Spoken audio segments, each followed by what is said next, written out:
Hello friends, स्वागत है आप सभी का आपके अपने परिवार दृष्टिकोण क्लासेस में, जहां मेहनत मिले स्मार्टनेस से। तो कैसे हैं आप सभी?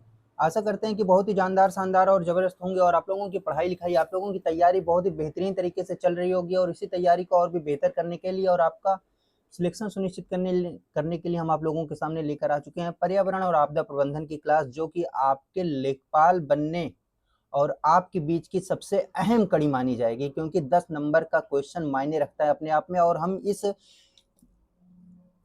इस पर्यावरण और आपदा प्रबंधन की ये जो सेशन है, बहुत ही बेहतरीन तरीके से इंफोग्राफिक और माइंड मैप के जरिए बेहतरीन तरीके से कवर करते हैं, जिससे आपको रटने की जरूरत नहीं पड़ती और बहुत ही कम समय में आपको चीजें आपके माइंड में, अनकॉन्शियस माइंड में फिट हो जाती है।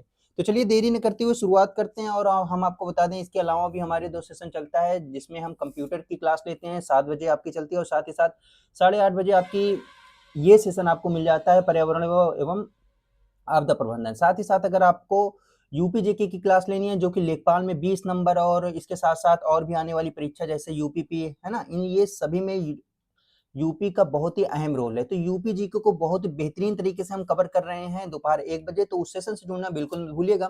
और इसकी जो प्लेलिस्ट है वो आपको नीचे मिल जाएगी डिस्क्रिप्शन बॉक्स में। और हम डिस्कस कर रहे थे जैव भू रासायनिक चक्र को, और ये है जैव भू रासायनिक चक्र का पार्ट नंबर 2। याद रखिएगा, ये है पार्ट नंबर 2, याद रखिएगा। चलिए, तो हम बात करते हैं कि जैव भू रासायनिक चक्र होता क्या है। तो याद रखिएगा, चाहे आपका जल हो, है ना, चाहे ऑक्सीजन हो, चाहे मतलब कोई भी पोषक तत्व हो, वो सभी इस वायुमंडल में पहले खत्म होते हैं, फिर बनते हैं, फिर खत्म होते हैं, फिर बनते हैं।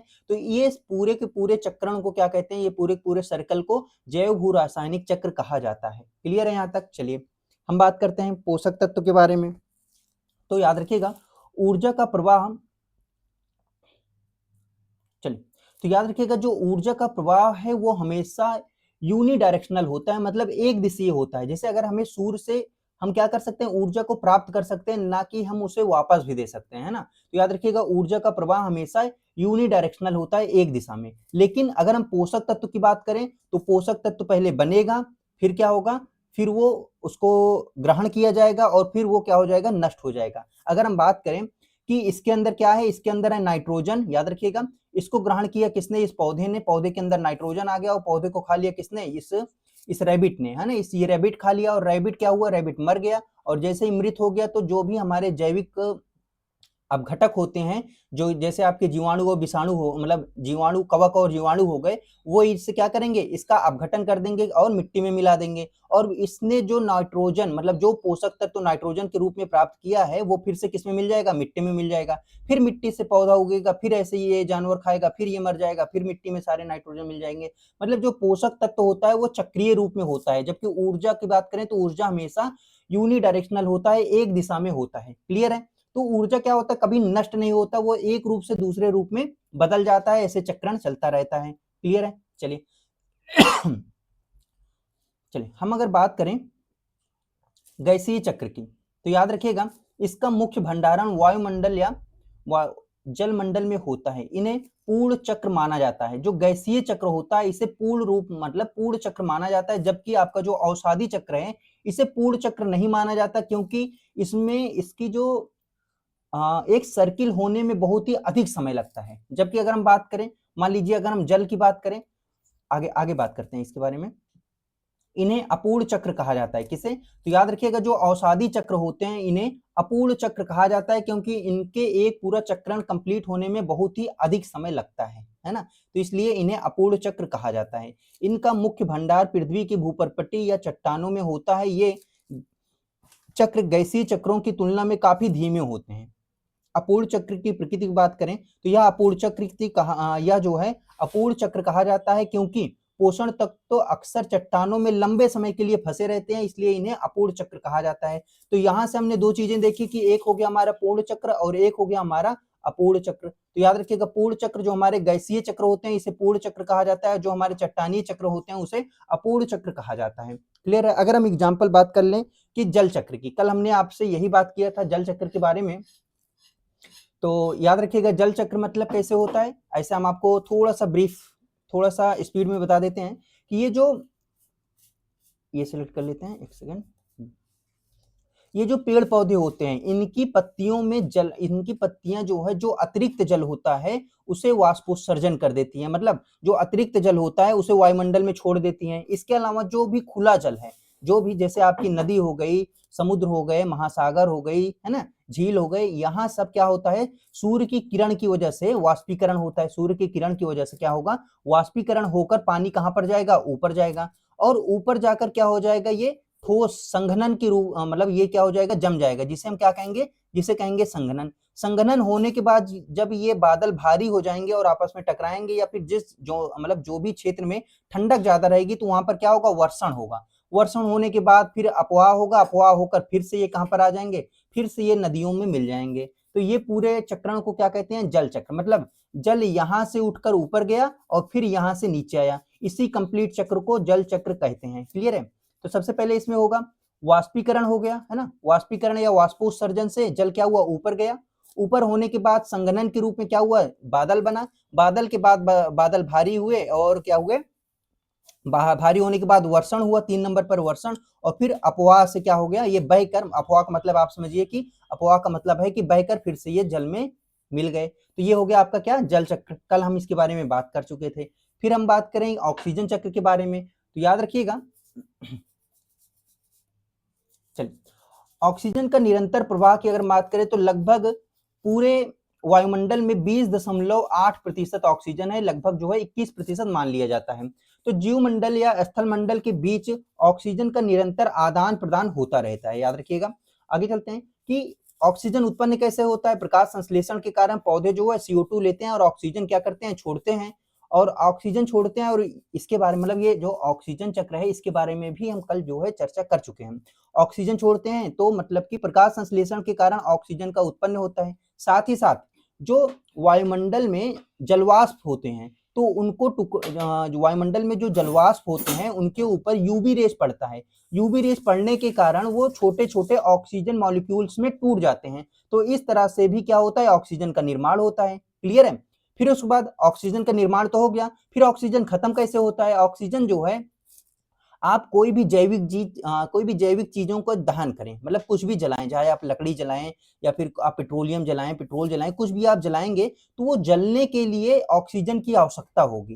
क्लियर है। तो ऑक्सीजन इस तरह क्या हो जाएगा, खत्म हो जाएगा। इसके साथ साथ जो हमारे जीव होते हैं, पेड़ पौधे होते हैं, वो भी क्या करते हैं, वो भी श्वसन की क्रिया करते हैं। तो उनके श्वसन की क्रिया के कारण क्या होता है, ऑक्सीजन खत्म होता है, इधर पैदा होता है, इधर खत्म होता है। तो ये ऐसे चक्रण जो है बना रहता है, इसे ही कहते हैं ऑक्सीजन चक्र। ये भी हम कल डिस्कस कर चुके हैं। क्लियर है। कार्बन चक्र, इसके बारे में भी कल हम क्या कर चुके हैं, कल हम डिस्कस कर चुके हैं। तो कार्बन की अगर हम बात करें, चलिए, तो ये भी हम कल डिस्कस कर चुके हैं। आज हम देखेंगे नाइट्रोजन चक्र के बारे में। किसके बारे में, नाइट्रोजन चक्र के बारे में। ये थोड़ा सा इंपॉर्टेंट हो जाता है, हम इसको इस वाली स्लाइड से थोड़ा सा समझने की कोशिश करेंगे। यहां से ये है। चलिए, नाइट्रोजन चक्र की बात करें तो पूरे वायुमंडल में केवल 78%, केवल तो नहीं कह सकते, 78% क्या है, नाइट्रोजन गैस है। याद रखिएगा, 78% नाइट्रोजन गैस है, N2 के रूप में मौजूद है। लेकिन पौधे और जीव इसे सीधे गैस के रूप में नहीं ले सकते। इन्हें जो है, पौधे जो है इसे लेते हैं पोषक तत्व के रूप में, गैस के रूप में इसका ग्रहण नहीं कर सकते। क्लियर है। नाइट्रोजन चक्र का समाधान की बात करें, इस वायुमंडलीय नाइट्रोजन का उपयोग, याद रखिएगा, उपयोग योग्य रूप जैसे अमोनिया नाइट्रेट में बदलने की संपूर्ण प्रक्रिया ही नाइट्रोजनीकरण कहते हैं। मतलब कि नाइट्रोजनीकरण क्या है, तो याद रखिएगा, इस वायुमंडलीय नाइट्रोजन को, याद रखिएगा, ये जो वायुमंडल में 78% नाइट्रोजन है, इसका उपयोग करके, याद रखिएगा, जैसे अमोनीकरण, याद रखिएगा, अमोनिया या नाइट्रेट में बदलने की संपूर्ण प्रक्रिया जो होती है, इसे ही नाइट्रोजन चक्र कहा जाता है। इसमें कुल मिलाकर 5 स्टेप्स होते हैं। कौन कौन से, याद रखिएगा, नाइट्रीकरण, स्वांगीकरण, अमोनीकरण, इसके बाद विनाइट्रीकरण। ये हो गए इसके 5 स्टेप्स होते हैं। इससे क्या होता है, पूरा का पूरा जो नाइट्रोजन चक्र होता है वो कंप्लीट होता है। एक एक करके हम स्टेप को देखते हैं। सबसे पहले क्या होता है, नाइट्रोजीकरण। याद रखिएगा, नाइट्रोजन चलिए, सबसे पहले स्थिरीकरण, मतलब कि नाइट्रोजन का स्थिरीकरण की बात करें, जिसे हम नाइट्रोजन फिक्सेशन कहते हैं। क्लियर है। तो स्थिरीकरण अगर हम बात करें कि स्थिरीकरण होता क्या है, तो याद रखिएगा कि हवा में जो हमारे नाइट्रोजन के मॉलिक्यूल्स मौजूद हैं, जो हवा में नाइट्रोजन के अणु मौजूद हैं, याद रखिएगा, पौधे के लिए उपयोगी नहीं है। तो क्या होता है, इसमें अमोनिया में बदलने के लिए महत्वपूर्ण प्रक्रिया है। मतलब ये जो हवा में नाइट्रोजन है वो अमोनिया में बदलने के लिए ये जो प्रक्रिया है उसे स्थिरीकरण कहा जाता है। कैसे होता है? यह प्रक्रिया आसमान में बिजली चमकने के दौरान अत्यधिक ऊर्जा के कारण प्राकृतिक रूप से संपन्न होता है। तो आपसे यहाँ से भी क्वेश्चन पूछा जा सकता है कि ये जो नाइट्रोजनीकरण होता है या स्थिरीकरण होता है, नाइट्रोजन फिक्सेशन, ये इसमें सबसे मुख्य रूप क्या है? तो याद रखिएगा सबसे मुख्य चीज क्या है? बिजली का कड़कना। तो याद रखिएगा यह सबसे अहम तरीका है जो मिट्टी में मौजूद विशेष बैक्टीरिया द्वारा सफलतापूर्वक किया जाता है। सबसे पहले क्या होता है कि बिजली चमकने के कारण अत्यधिक ऊर्जा होता है, जिसके कारण ये कहाँ मिल जाती है? मिट्टी में मिल जाती है। अब ये जो मिट्टी में जो बैक्टीरिया होते हैं वो इसे सफलतापूर्वक क्या करते हैं? अमोनिया में बदलने का काम करते हैं। क्लियर है? आगे चलते हैं। चलिए अब इसको जो चलिए अगर ये जो बदलने का काम है ये कौन कौन से बैक्टीरिया करते हैं, चलिए ये देख लेते हैं। सबसे पहले एक होता है राइजोबियम। राइजोबियम क्या होता है? जो हमारी हमारी दलहनी पौधे होते हैं उनमें नाइट्रोजन की कमी होती है, उनकी नाइट्रोजन की पूर्ति के लिए राइजोबियम जो है वो काम करता है। कैसे काम करता है? यह जो है दलहनी फसलों की जड़ों की गांठों में सहजीवी रूप से पाया जाता है और तेजी से नाइट्रोजन फिक्स करता है। क्लियर है? इसे नाइट्रोजन फिक्सेशन भी कहते हैं। आगे याद रखिएगा जो चलिए अगला जो जीवाणु है याद रखिएगा एजोटोबैक्टर। याद रखिएगा एजोटोबैक्टर है। याद रखिएगा राइजोबियम की विपरीत यह मिट्टी में बिल्कुल स्वतंत्र रूप से रहता है और अपना कार्य करता है। तो याद रखिएगा ये जो एजोटोबैक्टर है ये अपना स्वतंत्र रूप से रहता है, कहीं किसी पौधे में छिपकर नहीं रहता। नील हरित शैवाल याद रखिएगा ऐसे एनाबीना। याद रखिएगा ऐसे एनाबीना जो विशेष रूप से धान के खेतों में पाए जाते हैं नाइट्रोजन स्थिरीकरण को बढ़ावा देते हैं। याद रखिएगा ये क्या करते हैं? ये नाइट्रोजन स्थिरीकरण को बढ़ाते हैं। तो क्लियर है? नाइट्रोजन सबसे पहले स्थिरीकरण होगा और स्थिरीकरण में जो है यह प्रक्रिया जो है आसमान में बिजली चमकने के दौरान बहुत ही अधिक ऊर्जा के कारण जो है प्राकृतिक रूप से संपन्न होती है। इसमें जो है जैविक तरीका क्या होता है कि यह सबसे अहम तरीका है जो मिट्टी में मौजूद होते हैं बैक्टीरिया, वो ये जो नाइट्रोजन को अमोनिया में बदलने की जो क्रिया है वो बैक्टीरिया करते हैं। कौन से बैक्टीरिया करते हैं? तो याद रखिएगा राइजोबियम, एजोटोबैक्टर और नील हरित शैवाल, मतलब एनाबीना जो है जो बैक्टीरिया होते हैं वो ये क्रिया को संपन्न करते हैं। क्लियर है यहाँ तक? फिर दूसरे नंबर पर क्या होता है? सबसे पहले क्या हुआ? जो मौजूद है वायुमंडल में नाइट्रोजन वो बदल गया किसमें? अमोनिया में। अमोनियम बदल गया। अब क्या होगा? अब होगा नाइट्रीकरण। अब ये नाइट्रीकरण क्या है? जो अमोनिया बदल गया है यहाँ पर सबसे पहला स्टेप हो गया है जो वायुमंडल में क्या है? जो वायुमंडल में नाइट्रोजन मौजूद था वो अमोनिया में बदल चुका है। किसमें? अमोनिया में बदल चुका है। क्लियर है? आगे फिर उसके बाद अब क्या होगा? दूसरे स्टेप पर अब होगा नाइट्रीकरण। क्या होगा? नाइट्रीकरण। तो यह अमोनिया का नाइट्रेट में बदलने की प्रक्रिया है। पौधे नाइट्रोजन को सबसे आसानी से नाइट्रेट के रूप में बदल देते हैं। अब क्या होता है? जो पौधे होते हैं वो इस अमोनिया को नाइट्रेट में बदलते हैं। अमोनिया को नाइट्रेट में बदलना क्या होता है? नाइट्रेटीकरण। याद रखिएगा नाइट्रीकरण होता है। तो दूसरे नंबर पर क्या हुआ? ये जो अमोनिया बन चुका है NH3, ये जो अमोनिया बन चुका है अब जो है पौधे क्यों पौधे जो है क्या करेंगे? पौधे इसे नाइट्रेट में बदल देंगे। किसमें? नाइट्रेट में बदल देंगे। याद रखिएगा अब इसे नाइट्रेट में बदला जाएगा। चलिए आगे चलते हैं। इसके प्रथम चरण नाइट्रेट में क्या होता है कि पहले अमोनिया को नाइट्रेट में बदला जाता है और यह काम याद रखिएगा नाइट्रोसोमोनास बैक्टीरिया करते हैं। सबसे पहले क्या होता है? अमोनिया को नाइट्राइड में बदला जाएगा। किसमें? इस प्रक्रिया को पूरी होने में अमोनिया को नाइट्राइट में बदला जाएगा। अमोनिया को सबसे पहला स्टेप क्या होगा इसमें? अमोनिया को नाइट्राइट में बदला जाएगा। किसमें? नाइट्राइट में बदला जाएगा। इसको नाइट्राइट में बदला जाएगा। अब ये नाइट्राइट में कौन बदल रहा है? तो याद रखिएगा नाइट्रोसोमोनास बैक्टीरिया होता है वो नाइट्राइट में बदल रहा है। क्लियर है यहाँ तक? अब इसमें अगला स्टेप ये हो गया ए नंबर। बी नंबर क्या है? अब ये जो नाइट्राइड बन चुका है ये चेंज होगा किसमें? ये चेंज होगा आपके नाइट्रेट में। किसमें? नाइट्रेट में चेंज होगा। चलिए देख लेते हैं नाइट्रेट में कैसे चेंज होगा। तो फिर नाइट्रेट को अंतिम रूप से नाइट्रेट में बदल दिया जाता है जिसे नाइट्रोबैक्टीरिया का याद रखिएगा नाइट्रोबैक्टीरिया जो होती है वो अंजाम देते हैं। तो याद रखिएगा जो नाइट्रेट बन चुका है ये जो नाइट्राइड बन चुका है इसे नाइट्रेट में बदला जाएगा। और कौन बदलेगा? याद रखिएगा नाइट्रोबैक्टर। कौन बदलेगा? नाइट्रोबैक्टर बदलेंगे। वेक्टर बदलेंगे। क्लियर है। सबसे पहला स्टेप क्या हुआ, वायु में जो नाइट्रोजन मौजूद है उसका बिजली चमकने के कारण, अधिक ऊर्जा होने के कारण जो बैक्टीरिया मिलकर इसको किसमें बदल दिए, अमोनिया में बदल दिए। अमोनिया बदलेगा किसमें, नाइट्रेट में बदलेगा। नाइट्रेट में बदलने से पहले पहला स्टेप कौन सा होगा, पहला स्टेप जो है नाइट्राइड में बदलेगा। तो अमोनिया जो है नाइट्राइड में बदला और नाइट्राइड जो है किसमें बदल गया, नाइट्रेट में बदल गया। और जो ये नाइट्रेट में बदलने का काम कौन किया, याद रखिएगा याद रखिएगा नाइट्रोबैक्टीरिया किया। किसने, नाइट्रोबैक्टीरिया किया। क्लियर है। आगे चलते हैं। अगला होगा, इसमें तीसरा स्टेप है आपका स्वांगीकरण। क्या है, स्वांगीकरण। अब ये स्वांगीकरण क्या होते हैं, पौधों द्वारा अवशोषण। पौधे जो है अपनी चलिए आगे देखते हैं स्वांगीकरण क्या होता है। पौधे जो है अपनी जड़ों के माध्यम से मिट्टी से नाइट्रेट को सोख लेते हैं और इसे अपने शरीर में क्या होता है, अंदर कर लेते हैं। मिट्टी से क्या करते हैं, नाइट्रेट को सोखते हैं। किसको सोखते हैं, याद रखिएगा नाइट्रेट को सोखते हैं। पहला स्टेप क्या हुआ था, एक बार फिर से रिवीजन कर लेते हैं। पहला स्टेप, जो वायुमंडल में नाइट्रोजन था वो बदल गया NH3 में। NH3 मतलब अमोनिया में।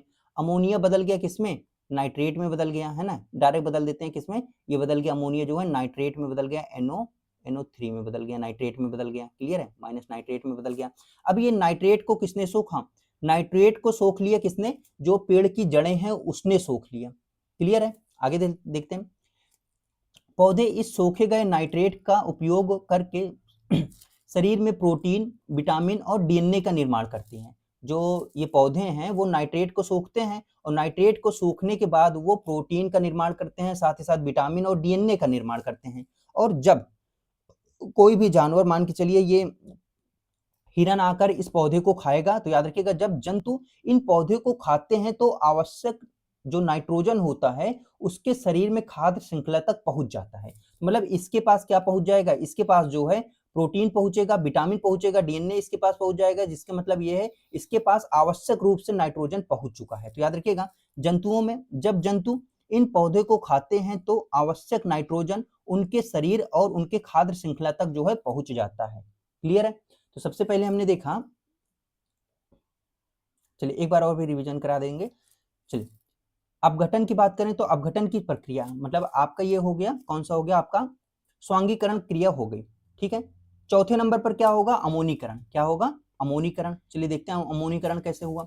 ये जो अमोनीकरण है, याद रखिएगा अपघटन की प्रक्रिया जब पौधे या जीव मर जाते हैं। तो याद रखिएगा जब पौधे और जीव मर जाते हैं तो उनके शरीर का अपघटन होता है, या क्या होगा, उनके शरीर का क्या होगा, अपघटन होगा और शरीर का कार्बनिक और नाइट्रोजन वापस अमोनिया में बदल जाएगा। जब भी क्या होंगे, जब भी कोई जीव मर जाएगा, क्या है, जीव मर जाएगा, तब ये क्या होगा, इनके शरीर का अपघटन होगा। और ये अपघटन कौन करेंगे, जो हमारे अपघटक या अपराधारी होते हैं वो इनका अपघटन कर देंगे और मिट्टी में मिला देंगे। तो मिट्टी में मिलाने पर इनमें जो मौजूद होगा नाइट्रोजन वो वापस किसमें बदल जाएगा, वो वापस अमोनिया में बदल जाएगा। इस क्रिया को क्या कहेंगे, इस क्रिया को अमोनीकरण कहेंगे। क्या कहेंगे, अमोनीकरण कहेंगे। मतलब सबसे पहले नाइट्रोजन से क्या बना, याद रखिएगा नाइट्रोजन से बना अमोनिया, NH3, अमोनिया बना, अमोनिया से बना नाइट्रेट बना, अमोनिया से क्या बना, नाइट्रेट बना, है ना, नाइट्रेट बना। नाइट्रेट को ग्रहण किया किसने, पौधे के जड़ ने, और पौधे के जड़ ने उसे क्या बनाया, प्रोटीन, DNA, है ना, मतलब पोषक तत्वों में तोड़ दिया। और उन पोषक तत्वों को किसने खाया, जानवर ने खाया, और जानवर के पास क्या मिल गया, नाइट्रोजन मिल गया। अब ये जानवर क्या हुए, मर गए, जानवर मर गए, और जानवर मरने के बाद ये क्या हो गए, सड़ गल के अपघटन हो गया। अपघटन होने के बाद इनके अंदर जो नाइट्रोजन था जो वो किसमें बदल गया, तो याद रखिएगा वो बदल गया फिर से अमोनिया में। किसमें, फिर से अमोनिया में बदल गया। क्लियर है। चलिए आगे देखते हैं। अपघटन जीव यह महत्वपूर्ण कार्य मुख्य रूप से कवक और मिट्टी में मौजूद सड़ने और अपघटन वाले बैक्टीरिया द्वारा किया जाता है। जो भी अपघटक बैक्टीरिया होते हैं उनके द्वारा यह काम जो है सफल किया जाता है। आगे चलते हैं। यह बैक्टीरिया, याद रखिएगा इसमें प्रमुख बैक्टीरिया कौन है, तो याद रखिएगा इस प्रक्रिया को करने वाले जो हमारे प्रमुख बैक्टीरिया हैं, सबसे पहले हो गए हमारे बैसिलस रमोसस, याद रखिएगा बैसिलस रमोसस, और अगले जो हमारे बैक्टीरिया हैं क्लोस्ट्रीडियम, याद रखिएगा कौन है, क्लोस्ट्रीडियम। ये दो बैक्टीरिया ऐसे हैं जो कि नाइट्रोजन को अमोनिया में बदल देते हैं। क्लियर है। आगे चलते हैं। फिर हमारा क्या होगा, विनाइट्रीकरण, पुनः नाइट्रोजन कैसे हवा में जाएगा, है ना। विनाइट्रीकरण मतलब पुनः हाइड्रोजन जो है, मतलब पुनः जो हमारा अमोनिया बन चुका है वो हवा में नाइट्रोजन बनकर कैसे जाएगा, तो उसे क्या कहेंगे, उसे कहेंगे विनाइट्रीकरण। तो याद रखिएगा यह चक्र का बिल्कुल अंतिम चरण है जहां मिट्टी में मौजूद अतिरिक्त नाइट्रोजन जो है वापस नाइट्रोजन गैस में बदल जाती है। क्लियर है। इसमें वायुमंडल में वापस नाइट्रेट के गैस, याद रखिएगा, हाँ चलिए, नाइट्रेट के जो है गैस में बदलने के बाद यह सीधे वायुमंडल में चला जाता है और साथ ही साथ जिससे जो प्रकृति है वो संतुलित रहती है। याद रखिएगा इसमें भी कुछ बैक्टीरिया, प्रमुख बैक्टीरिया हैं, याद रखिएगा स्यूडोमोनास और थियोबैसिलस। क्या है, स्यूडोमोनास और थियोबैसिलस नामक बैक्टीरिया इसे अंजाम देते हैं। क्लियर है। चलिए, तो ये क्या हो गया, ये हो गया आपका नाइट्रीकरण। तो नाइट्रीकरण एक बार और समझ लेते हैं। सबसे पहले क्या होता है नाइट्रीकरण, नाइट्रीकरण में जो भी वायुमंडल में मौजूद नाइट्रोजन है बिजली की चमकने से अधिक ऊर्जा होगा, जिसके कारण वो कुछ बैक्टीरिया ऐसे होंगे जो कि उसको अमोनिया में बदल देंगे। अमोनिया बदला जाएगा किसमें, तो कौन से बैक्टीरिया होते हैं, राइजोबियम, एजोटोबैक्टर और इसके साथ साथ जो है नील हरी शैवाल जैसे हो गया एनाबिना। याद रखिएगा ये सभी बैक्टीरिया क्या करते हैं, जो नाइट्रोजन है उसको किस में बदल देंगे, उसको अमोनिया में बदल देंगे। अमोनिया में बदलने के बाद नाइट्रीकरण होगा। नाइट्रीकरण में क्या होगा, जो अमोनिया होगा वो नाइट्रेट में बदलेगा। नाइट्रेट में बदलने से पहले जो है नाइट्राइड में बदलेगा। तो नाइट्राइड में कौन बदलेगा, याद रखिएगा नाइट्रोसोमोनास जो बैक्टीरिया होगा वो नाइट्राइड में बदलेगा। मतलब ये क्या हो गया, ये आपका चरण 2 का, याद रखिए ये जो है चरण 2 का ए नंबर काम हो गया और ये चरण 2 का बी नंबर काम हो गया। पहले नाइट्राइड में बदला, अब ये नाइट्राइड नाइट्रेट में बदलेगा। तो नाइट्राइड नाइट्रेट में बदलने का काम कौन करेगा, याद रखिएगा नाइट्रोबैक्टीरिया करेगा। कौन करेगा, नाइट्रोबैक्टीरिया करेगा। फिर तीसरे नंबर पर होगा स्वांगीकरण। स्वांगीकरण में जो है पौधे नाइट्रेट को सोखेंगे, सोखने के बाद अपने शरीर में प्रोटीन, विटामिन और साथ ही साथ डीएनए का निर्माण करेंगे, है ना। जो ये प्रोटीन, विटामिन, डीएनए है ये जंतुओं के शरीर में जाएगा, जंतु ये पौधा खाएगा, उनके शरीर में जाएगा तो नाइट्रोजन बन जाएगा, एक पोषक तत्व बन जाएगा। ठीक है, स्वांगीकरण कंप्लीट। स्वांगीकरण के बाद अमोनीकरण होगा, मतलब जो ये पोषक तत्व बन चुका है किसी भी जीव के अंदर वो क्या हुआ, वो मर गया। मरने के बाद अब क्या होगा, अब जो है अमोनीकरण होगा। अमोनीकरण मीन्स जो मर गया जीव है उसका अपघटन होगा। अपघटन करने में जो हमारे सूक्ष्म जीव होते हैं वो नाइट्रोजन को फिर से किस में बदल देंगे, अमोनिया में बदल देंगे। नाइट्रोजन को फिर से किस में बदल देंगे, अमोनिया में बदल देंगे। कौन कौन से बैक्टीरिया होते हैं बैसिलस और क्लोस्ट्रीडियम, ये बैक्टीरिया क्या करते हैं, जो हमारे नाइट्रोजन होते हैं उसे अमोनिया में बदल देते हैं। क्लियर है। अब क्या हो गया, अब अमोनिया गैस में आ चुका है मिट्टी के अंदर। क्लियर है। अब क्या होगा, ये जो है वापस वायुमंडल में चला जाएगा नाइट्रोजन बनकर। इसे क्या कहेंगे, इसे कहेंगे नाइट्रीकरण। क्या कहेंगे, इसे नाइट्रीकरण। इसके करने वाले प्रमुख बैक्टीरिया कौन से है, याद रखिएगा स्यूडोमोनास और थियोबैसिलस, ये होते हैं प्रमुख बैक्टीरिया। तो ये हो गया कंप्लीट हमारा नाइट्रोजनीकरण। तो एक दो बार थोड़ा सा रिवीजन करेंगे, थोड़ा सा क्या है पीडीएफ देख लेंगे तो कहीं ना कहीं ये ऑटोमेटिक आपके समझ में आ जाएगा। फिलहाल इतना डीप में ऐसे क्वेश्चन नहीं पूछा जाता, ये थोड़ा समझाते हैं तो इसलिए थोड़ा सा समय लग सकता है। अब ये सारे चीज समझने में आपको ज्यादा टाइम नहीं लगेगा। अगला हम चक्रण की बात करते हैं, ये इतना इंपॉर्टेंट भी नहीं है आप लोगों के लिए, लेकिन फिर भी देख लेते हैं। चलिए, फास्फोरस चक्र की बात करें तो याद रखिएगा यह एक अवसादी चक्र है। याद रखिएगा ये नाइट्रोजन की तरह गैस में नहीं उपलब्ध होता, ये नाइट्रोजन के विपरीत होता है। फास्फोरस वायुमंडल के गैस के रूप में बिल्कुल नहीं पाया जाता, ये जो है चट्टानों के अंदर पाया जाता है फास्फोरस। श्वसन का कोई भी प्रभाव जो है फास्फोरस पर नहीं पड़ता है, लेकिन ये एक पोषक तत्व जरूर है ना, लेकिन श्वसन का कोई भी प्रभाव इसके ऊपर नहीं पड़ता है। आगे देखते हैं, जीवों में श्वसन की प्रक्रिया के माध्यम से वायुमंडल में फास्फोरस का कोई भी उत्सर्जन नहीं किया जाता। फिर कैसे होता है, यह जो है जीवों के डीएनए, आरएनए और एटीपी, जो ऊर्जा का मुद्रा जिसे कहते हैं, एटीपी को ऊर्जा का मुद्रा भी कहते हैं, उसके एटीपी और शरीर की हड्डियों और दांतों के निर्माण के लिए बहुत ही आवश्यक होता है। जो फास्फोरस होता है वो हड्डी और साथ ही साथ दांत के निर्माण के लिए बहुत ही आवश्यक होता है। क्लियर है।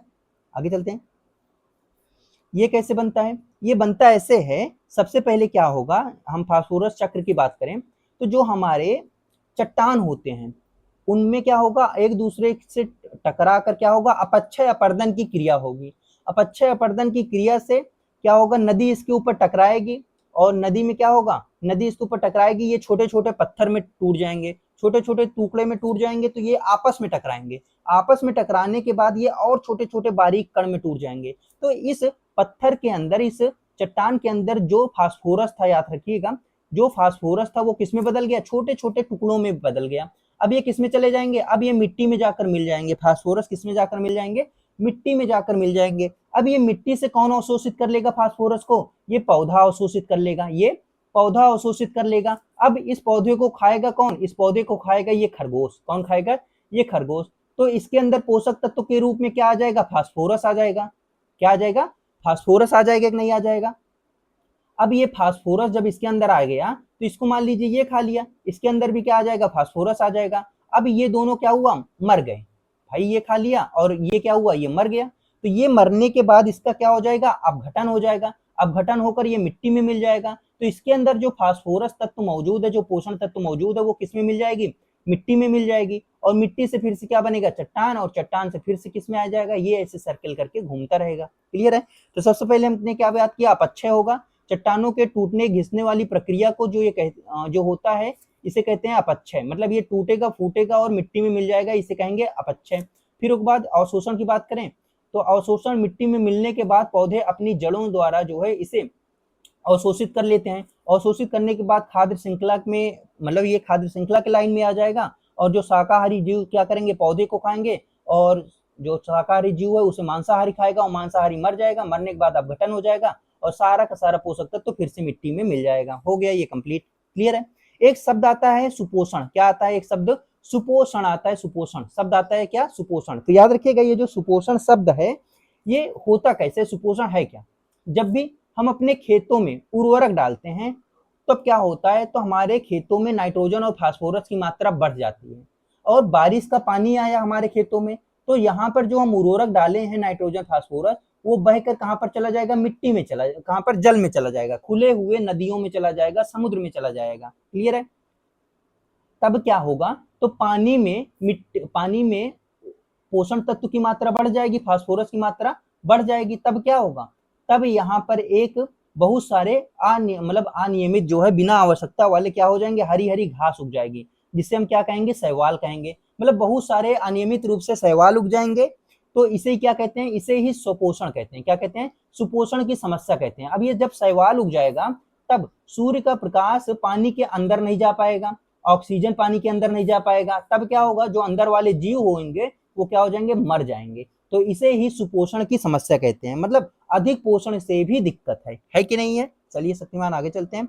अगला है सल्फर चक्र। क्या है, सल्फर चक्र। तो याद रखिएगा सल्फर चक्र क्या है। चलिए तो याद रखिएगा यह मुख्य रूप से एक औषधि चक्र है, लेकिन इसकी जो है एक गैसीय अवस्था भी मौजूद होती है। देखिए जो सल्फर है ये एक औषध के रूप में पाया जाता है, लेकिन इसके गैसीय रूप भी मौजूद होते हैं जो कि अम्लीय वर्षा कराने के लिए जिम्मेदार होते हैं। याद रखिएगा। चलिए देखते हैं।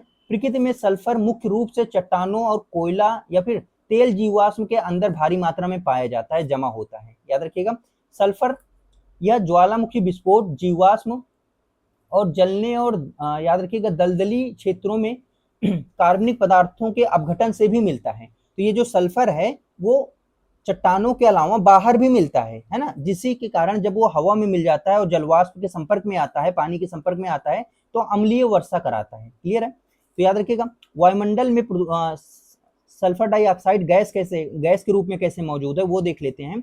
कि वायुमंडल में प्रदूषण के कारण जब सल्फर डाइऑक्साइड गैस की मात्रा खतरनाक स्तर तक बढ़ जाती है तो हानिकारक हो जाता है और अम्लीय वर्षा कराता है। अम्लीय वर्षा कैसे, यह गैस बादलों में मौजूद पानी के साथ क्रिया करती है। मतलब ये जो गैस होती है वो जो पानी के साथ ये बादल मौजूद हैं उनके साथ क्या करेगी, क्रिया करेगी। मतलब SO2 जल के साथ क्या करेगी, क्रिया करेगी और H2SO4 का निर्माण करेगी। मतलब किसका, सल्फ्यूरिक, मतलब अम्ल का निर्माण करेगी। अब ये अम्ल जो है वर्षा के रूप में होगा। अब ये बहुत ही खतरनाक होते हैं। ये मिट्टी को, जो पोषण मिट्टी होती है, मतलब बढ़िया मिट्टी होती है, उपजाऊ मिट्टी होती है, उसको बंजर बना देती है और साथ ही साथ खेत को सड़ा देती है। मतलब ये अम्लीय वर्षा बहुत ही नुकसान करती है। साथ ही साथ जो सफेद संगमरमर वाले हमारे बिल्डिंग्स हैं, जैसे आपका ताजमहल हो गया, वो भी पीला पड़ते जा रहा है इसी के कारण। तो याद रखिएगा जो इमारत और प्रकृति को नष्ट कर देती है। आगे रासायनिक सूत्र इसका क्या है, जब SO2 हाइड्रोजन, याद रखिएगा जल से मिलता है तब क्या होगा, सल्फ्यूरिक एसिड का निर्माण होगा और यही अम्लीय वर्षा में बारिश होता है। क्लियर है यहाँ तक? आगे चलते हैं। चलिए पोषक तत्व के प्रवाह की बात करते हैं। पोषक तत्व के प्रवाह की बात करते हैं तो चलिए देख लेते हैं। तो पोषक तत्व के चक्रीय प्रवाह की बात करते हैं तो ये तो वही चीज हो गया जो हम आपको शुरू में बताए थे। जो पोषक तत्व होता है वो क्या होता है, वो सर्कुलर होता है। कैसे होता है? सर्कुलर होता है। लेकिन कहाँ गया भाई, ये रहा। लेकिन जो हमारा ऊर्जा होता है जो हमें जैसे सूर्य से प्राप्त हुआ, तो ये क्या होता है, ये यूनिडायरेक्शनल होता है, एक ही दिशा में चलता है। क्लियर है? तो ये हो गया, ये सर्कुलर होता है पोषक तत्व, और ये क्या होता है, एक दिशीय होता है। क्लियर है? आगे चलते हैं। तो ये होता है ये चक्रीय, ये पूर्ण, और ये होता है अपूर्ण। देख ही लेते हैं। संपूर्ण तत्व का प्रवाह हमेशा चक्रीय होता है। जितने भी तत्व होते हैं पोषक तत्व, वो जो है चक्रीय दिशा में चलते हैं। तत्व मिट्टी से पौधे में और वाष्प मिट्टी में आते हैं। क्या होता है, जो तत्व होते हैं वो मिट्टी से पौधे के अंदर आते हैं और वापस जो है मिट्टी में चले, वाष्प नहीं मतलब वापस जो है मिट्टी में चले जाते हैं। कैसे? मिट्टी को खाया किसने, एक जानवर, मतलब इस पौधे को। यहाँ से देखते हैं कि सबसे पहले क्या हुआ, यहाँ पर पोषक तत्व है, यहाँ पर पोषक तत्व है, फास्फोरस है, नाइट्रोजन है ना, पोषक तत्व है। इस जड़ ने जो है यहाँ से फास्फोरस और नाइट्रोजन को लिया, अपने अंदर लिया, और ये क्या किया, अपनी वृद्धि की, डीएनए का निर्माण किया, प्रोटीन का निर्माण किया, और इसको खा लिया एक जानवर ने, जो है खा लिया। अब इसके पोषक तत्व कहाँ चला गया, जानवर के अंदर। जानवर को खा लिया, मान के चलिए कोई और बड़े जानवर ने, मान लीजिए कोई मांसाहारी जीव ने खा लिया, मान लीजिए शेर ही खा लिया, शेर खा लिया, शेर मर गया। शेर मरने के बाद किसमें, इसका क्या हो जाएगा, शेर मरने के बाद अपघटन हो जाएगा। अपघटन के बाद शेर के अंदर जो ऊर्जा रहेगी किसके अंदर चली जाएगी, इसके अंदर चली जाएगी, मतलब वापस से मिट्टी में चली जाएगी। तो ये क्या हो गया, ये हो गया चक्रीय हो गया। ठीक है, पूर्ण चक्र हो गया। और आगे क्या होता है, ये जो हमारा ऊर्जा का प्रवाह होता है वो हमेशा यूनिडायरेक्शनल होता है, एक दिशा में होता है। क्लियर है? आगे चलते हैं। चलिए एक बार फास्ट ट्रैक रिवीजन कर लेते हैं।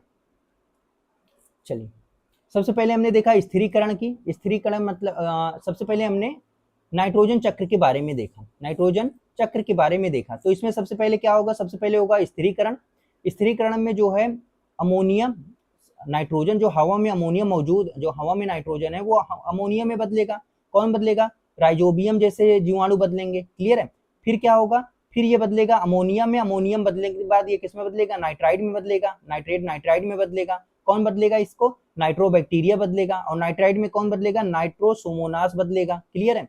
फिर स्थिरीकरण के बाद दूसरे नंबर पर होगा स्वांगीकरण। क्या होगा, स्वांगीकरण। स्वांगीकरण कैसे होगा, पौधे द्वारा क्या होगा, इसका नाइट्राइड का अवशोषण होगा और उसको कोई और जानवर खाएगा, उसकी मृत्यु हो जाएगी। तो वापस से जो उसकी मृत्यु में जो नाइट्रोजन मिला है वो किसमें चला जाएगा, वो चला जाएगा अमोनिया के रूप में बदल जाएगा। कौन बदलेगा, याद रखिएगा, बैसिलस रमोसस। कौन बदलेगा, बैसिलस रमोसस बदलेगा। क्लियर है? ये क्या हो गया, ये हो गया आपका अमोनीकरण। तीन, ये हो गया तीन, और ये हो गया विनाइट्रीकरण। क्या हो गया, अतिरिक्त नाइट्रेट जो है वायुमंडल में फिर से ऊपर चला जाएगा। तो ये हो गया आपका 5 स्टेप कंप्लीट। आगे चलते हैं।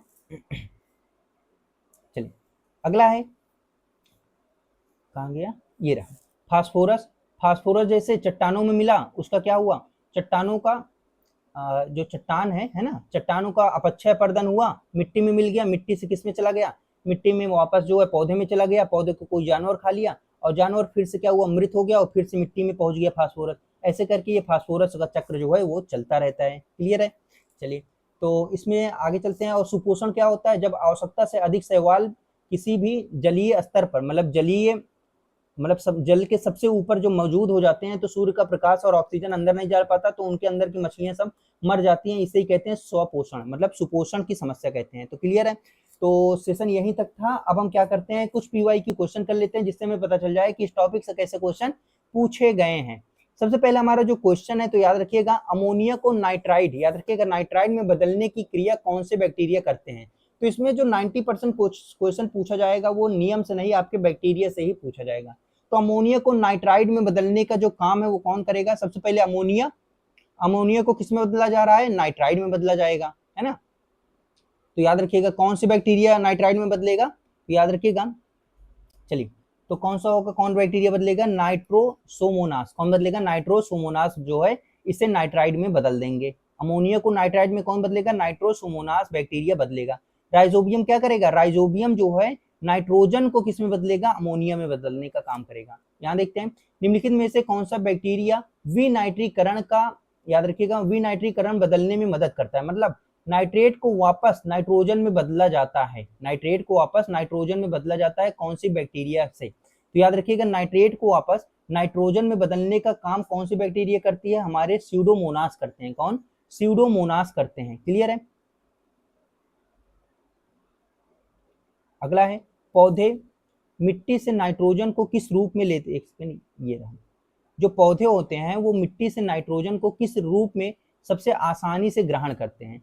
तो पौधे जो है मिट्टी से कैसे मिट्टी से जो है कैसे पोषक तत्व लेते हैं, कैसे नाइट्रोजन को लेते हैं। तो याद रखिएगा सबसे आसान तरीका क्या है इनका, नाइट्रेट है। क्या है, नाइट्रोट नहीं, नाइट्रेट है, याद रखिएगा नाइट्रेट है।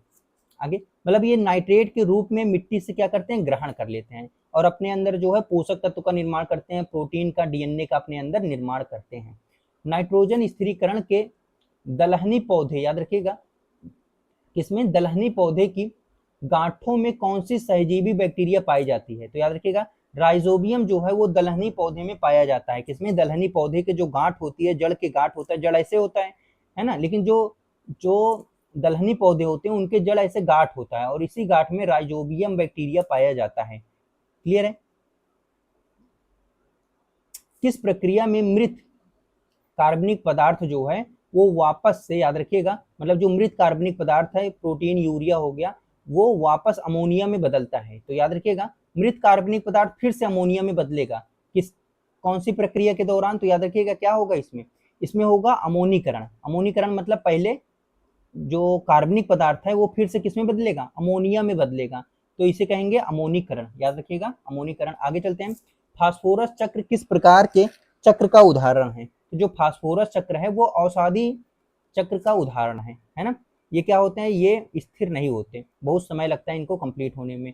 अगला है हमारा कि फास्फोरस निम्नलिखित में से किसके निर्माण के लिए आवश्यक है। तो फास्फोरस जो है किसके निर्माण के लिए आवश्यक है, केवल डीएनए के लिए, केवल आरएनए के लिए। तो याद रखिएगा जो फास्फोरस है वो सब कुछ, मतलब याद रखिएगा डीएनए भी, आरएनए भी और हड्डी के दांतों, मतलब ये सभी के लिए आवश्यक होता है। याद रखिएगा एटीपी में ये सब कुछ आ जाएगा।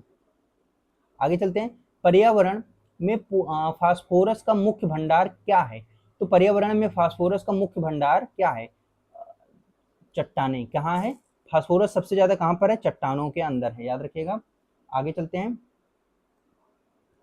अगला क्वेश्चन है हमारा कि जल निकायों में फास्फोरस की अत्यधिक उपस्थिति को कौन सी परिस्थिति समस्या, कौन सी पारिस्थितिकी समस्या उत्पन्न होती है। जो जल निकाय में फास्फोरस अत्यधिक हो जाता है तब कौन सी समस्या होती है, तब जो है सुपोषण की समस्या होती है। इसके ऊपर बहुत ही अधिक जो होते हैं शैवाल आ जाते हैं, प्रकाश जो है सूर्य का प्रकाश अंदर नहीं जा पाता और सारे जीव मर जाते हैं।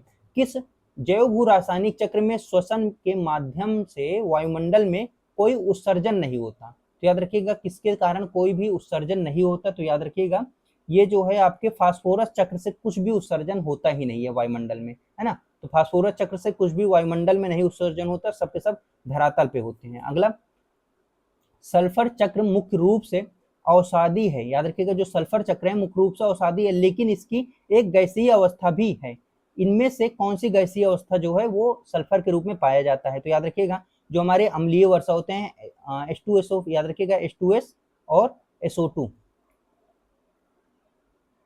चलिए आगे चलते हैं।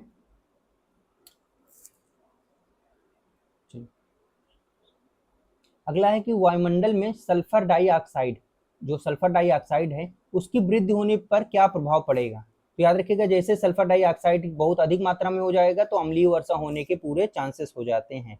आगे चलते हैं, अगला हमारा क्वेश्चन है कि गैसीय चक्र जैसे नाइट्रोजन का पूर्ण चक्र क्यों माना जाता है। तो गैसीय चक्र को पूर्ण चक्र क्यों कहा जाता है, क्योंकि ये जल्दी हो जाते हैं, है ना, क्योंकि उनमें पोषक तत्वों का संतुलन बहुत ही जल्द बन जाता है, जल्दी से बन जाते हैं, इसलिए इसे पूर्ण चक्र कहा जाता है। जबकि आपके जो चट्टानीय चक्र होते हैं वो उसे अपूर्ण चक्र कहते हैं। पारिस्थितिकी तंत्र में ऊर्जा का प्रवाह डैश होता है, जबकि पोषण का प्रवाह जो है डैश होता है।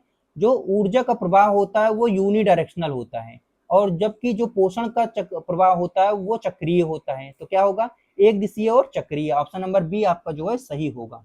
क्लियर है। आगे चलते हैं, अगला हमारा क्वेश्चन है कि मिट्टी में पाए जाने वाले स्वतंत्र रूप से रहने वाला जो फ्री लिविंग है मतलब नाइट्रोजन स्थिरीकरण बैक्टीरिया कौन है।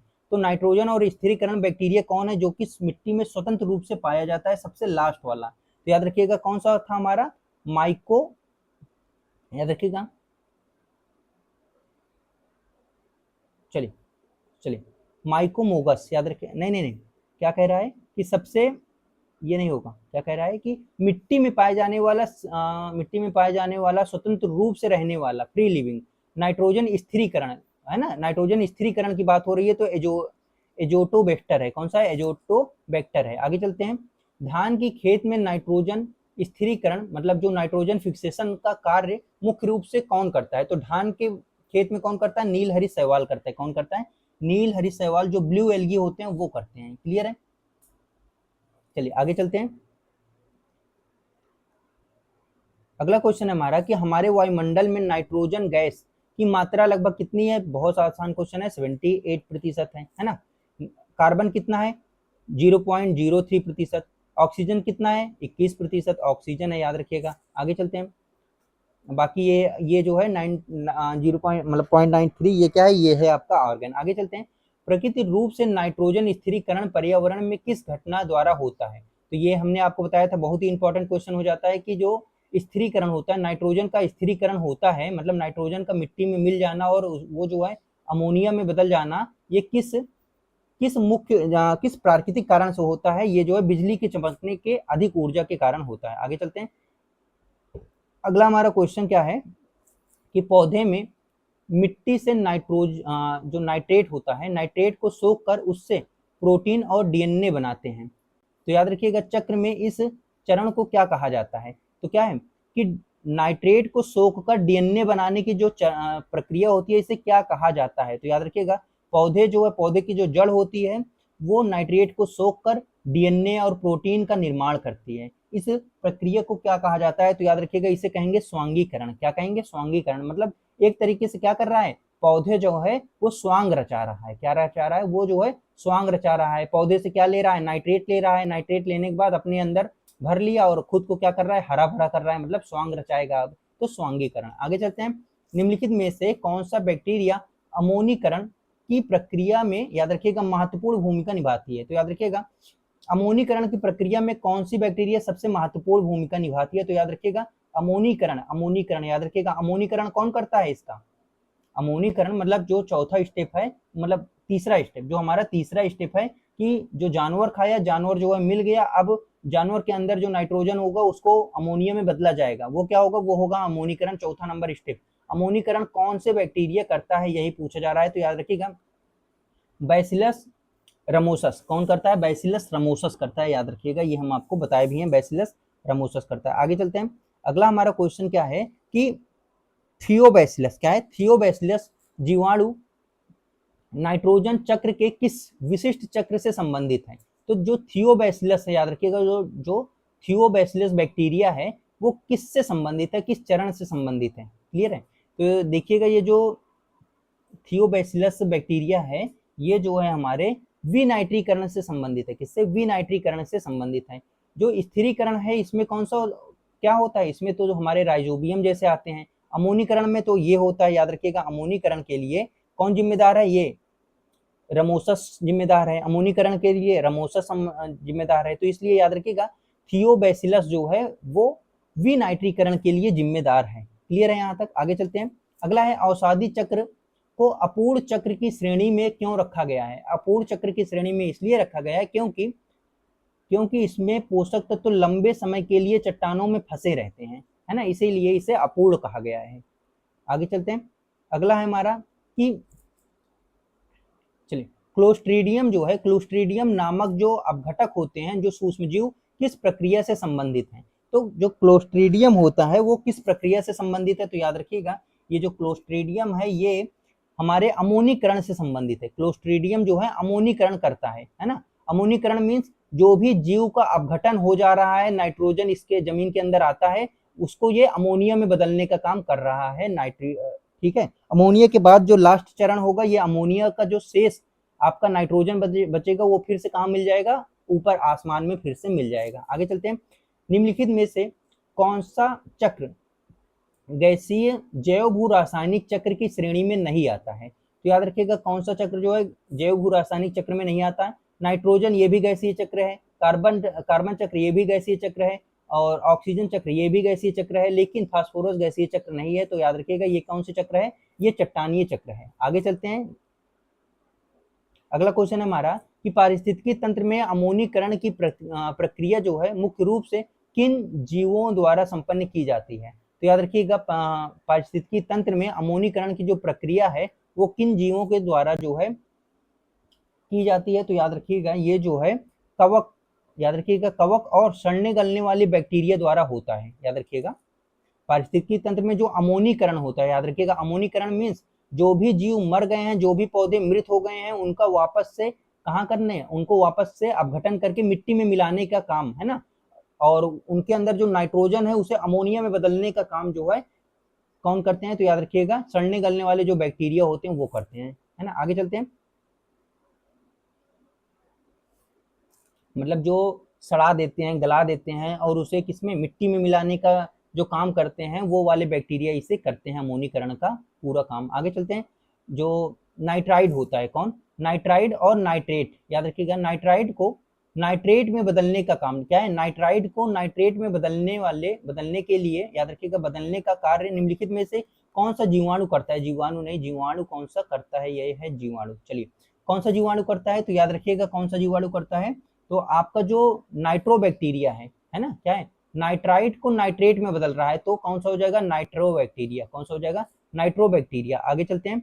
अगला हमारा लास्ट क्वेश्चन है, देखेंगे कि ज्वालामुखी विस्फोट और जीवाश्म ईंधन का जलना, याद रखिएगा क्या है, पर्यावरण में किस चक्र में सर्वाधिक योगदान देता है? तो ज्वालामुखी विस्फोट और जीवाश्म के जलने से किस चक्र में सबसे ज्यादा योगदान मिलता है? तो याद रखिएगा कौन से चक्र में, तो आपके सल्फर वाले चक्र में सबसे ज्यादा योगदान मिलता है। इससे क्या होगा, सबसे ज्यादा सल्फर निकलेगा और किसमें जाकर मिलेगा, जलवाष्प में मिलेगा और अम्लीय वर्षा करेगा। अगला, जंतुओं के शरीर में नाइट्रोजन कैसे पहुंचता है? तो जंतुओं के शरीर में जो नाइट्रोजन है वो खाने से पहुंचता है, जो पेड़ पौधे को खाते हैं उससे पहुंचता है। तो क्या है, पौधे को खाने, खाद्य श्रृंखला के माध्यम से, बिल्कुल मिट्टी के खाने से नहीं, मिट्टी खाने से नहीं, सीधे हवा से नहीं, पानी पीने से नहीं। ये 2 बार हो गया, आपके सी ऑप्शन सही होगा। तो आज का जो हमारा सेशन था वो यहीं तक था। आशा करते हैं कि ये सेशन आपको बेहद पसंद आया होगा। अगर सेशन पसंद आया हो तो लाइक शेयर सब्सक्राइब जरूर करिएगा, और ऑफलाइन कमेंट करके जरूर बताइएगा कि ये सेशन आपको कैसा लगा। और इसी के साथ जो है हमारे सारे क्लास से और अपने परिवार दृष्टिकोण क्लासेस से जुड़े रहिए, और हंसते रहिए, मुस्कुराते रहिए, अपना ख्याल रखिए, माँ बाप का ख्याल रखिए। Thank you for watching.